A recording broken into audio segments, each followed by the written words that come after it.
আজ শোনাবো এক বাচ্চা পাখির করুণ কাহিনী। এই পাখিটিকে তোমরা দেখতে পাচ্ছ, এর বয়স হবে হয়তো 4 থেকে 5 দিন। প্রথম যখন কালবৈশাখীর ঝড় আসে, সেই সময় এই ঝড়ে পাখিটি তার বাসা থেকে মাটিতে পড়ে যায় এবং জীবিত অবস্থায় ছিল। তখন তাকে আমার মেজো ভাই অফিস থেকে ফেরার পথে তোলার পর এবং তাকে নিয়ে অনেকক্ষণ খোঁজাখুঁজি করার পর তার বাসা খুঁজে পাওয়া যায়নি, তার মাকেও খুঁজে পাওয়া যায়নি। সে মতো অবস্থায় তাকে সঙ্গে করে বাড়িতে নিয়ে এসে সেবা যত্ন করা হয়। তাকে কিছু ছাতু কিছু মুড়ি মেখে ধীরে ধীরে খাওয়ানো হয়। দীর্ঘদিন এইভাবে খাওয়ানোর পর সে আস্তে আস্তে বড় হতে থাকে এবং সুস্থ থাকে।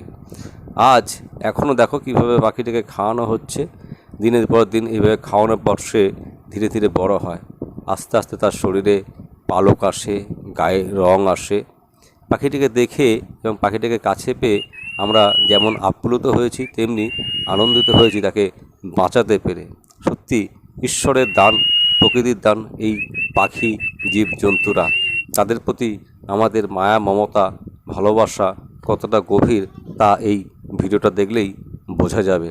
তো যারা পাখি পশু প্রেমী তাদের কাছে অবশ্যই ভিডিওটা ভীষণ ভালো লাগবে। দেখো পাখিটা দিনের পর দিন কীভাবে বড় হতে থেকেছে। দেখো কী সুন্দর আদর করে, আদর খায়, খেলা করে। এখন সে অনেকটা বড় হয়ে গেছে। সারা বাড়ি জুড়ে সে এখন তার চিঁচি শব্দে না ডেকে কে শব্দে সবার নাম ধরে ডাকতে শুরু করেছে। আর সারা বাড়ির লোককে মাতিয়ে রেখেছে তার ভালোবাসা আর আদরে। আর আমরাও তার প্রতি অনেক স্নেহপরায়ণ হয়েছি, অনেক আদর করি, অনেক ভালোবাসি। পাখিটা আজ এতটাই বড় হয়ে গেছে, একটা পূর্ণাঙ্গ পাখির রূপ নিয়েছে। না দেখলে সেটা বিশ্বাস করবে না। আমি মাঝে মধ্যে মেজো ভাইয়ের বাড়িতে যাই, সেখানে গিয়েই পাখিটিকে ভীষণভাবে আদর করি। দেখো পাখিটা কত সুন্দর বড় হয়ে গেছে, একটা পূর্ণাঙ্গ পাখির রূপ নিয়েছে। আর দেখো আমার কাঁধে বসে এই পাখিটি কি সুন্দর খেলা করছে। অনেকক্ষণ ধরে আমার সাথে খেলা করছিল, তার কুকু শব্দে ডাকছিল। নাম কি দিয়েছিস? এই ডাক, এই পাখির ভালোবাসা পেয়ে আমি যেন আপ্লুত হয়ে যাবো। কেমন করে আমার কান করে নামছে। এটা একটা আদর। তারপরে সারা বাড়ির সারা ঘর একদম মাতিয়ে দিয়েছে তার সেই ভালোবাসা দিয়ে। তারপর সারা বাড়িতে ওকে নিয়ে একটা আনন্দ, একটা উৎসব চলে। তো বর্তমানে পাখিটাকে আমরা কি করব এখনও পর্যন্ত ডিসিশন নিতে পারিনি। তোমরাই বলে দাও, পাখিটাকে আমাদের ছেড়ে দেওয়া উচিত নাকি ঘরে রেখে দেওয়া উচিত?